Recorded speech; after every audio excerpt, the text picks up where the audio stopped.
76%, c'est le taux d'avancement des travaux de construction de la route Boné-Poupa-Yabassi, longue de 50 km. Constat fait ce 19 avril 2022 au cours de la visite du ministre des Travaux publics Emmanuel Nganou Messi. Sur le terrain, la structure de la route est visible.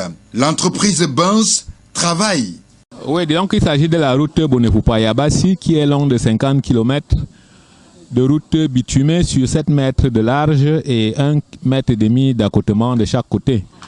La structure de chaussée qui la constitue, c'est 30 cm de couche de fondation pour 25 cm de couche de base en 0,31, 5 cm d'enrobé. Donc, sur le projet, il y a 69 dallos, 6 ponts que vous avez visités tout à l'heure, qui sont presque tous terminés.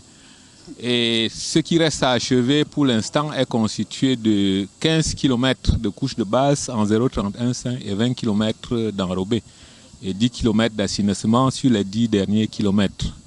Nous pensons que si tout est mis en œuvre, le 6 octobre 2022, tous les travaux seront livrés comme prévu. De l'autre côté, sur le segment routier Douala-Boné-Poupa, le taux d'avancement des travaux est de 50%. L'entreprise Ancobat est à pied d'œuvre et pour que les travaux accélèrent et que les délais soient respectés, Emmanuel Nganou Messi prescrit la fusion des deux sociétés pour rendre disponibles les agrégats.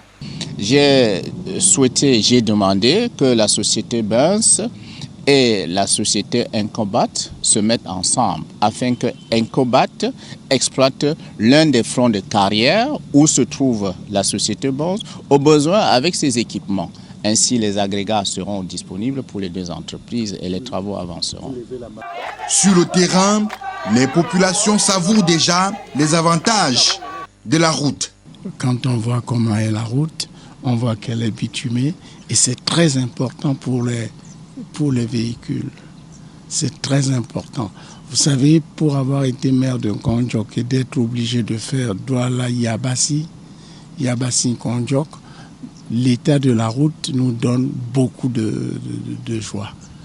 Là où la route passe, le développement suit.